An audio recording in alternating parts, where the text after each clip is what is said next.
আচমকা বিগ অ্যামাউন্টের কোনো টাকা প্রয়োজন পড়ে যাবে জীবন চলার ক্ষেত্রে, তখন আপনি বুঝবেন সেই বিষয়টা। আশা করছি সবাই ভালো আছেন। তো আমি কিছু কথা বলি আর হাঁটি, আপনারা একটু শোনেন। যার প্রয়োজন সে শোনেন, আর যার প্রয়োজন নাই সে শোনার দরকার নেই।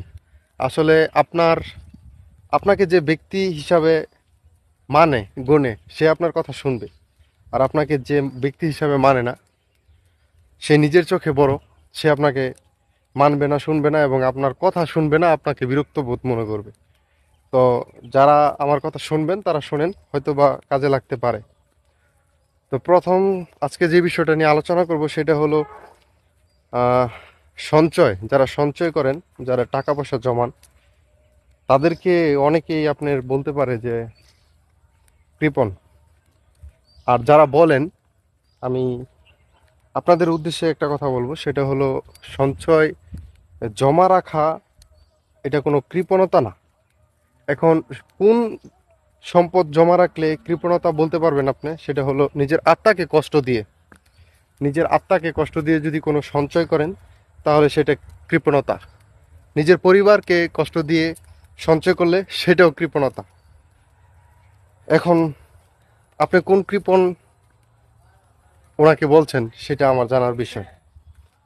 আর আপনি কৃপণতা না করে আপনি কি করছেন সেটা আমার জানার বিষয়।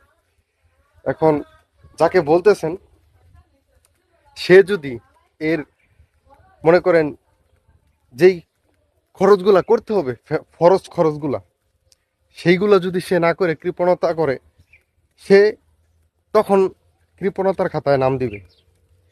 এখন সে যদি ফরজ কাজ সব কিছু আদায় করে, জেনে যা লাগে তা খরচ করে, তাকে আপনি কৃপণতা বলতে পারবেন না। বরং আপনার বাপের হোটেলে খান আর ঘুরেন ফিরেন, আপনার একটু শার্ট প্যান্ট ভালো পরেন, একটু ঘুরেন ফিরেন, এখনো সংসার আদি হয় নাই বা হবে বা হয়েছে, যাই হোক, ঘটনাটা আমি এটাই বুঝাইতে চাইতেছি যে ফরজ কাজের মধ্যে টাকা খরচ করে, নিজের আত্মাকে কষ্ট না দিয়ে সঞ্চয় করে, নিজের পরিবারের পিছনে মানে যথেষ্ট খরচ করে, চারিপাশে চলতে ফিরতে যা লাগে তার সংসারে সে খরচ করে, সে কখনো কৃপণ হতে পারে না।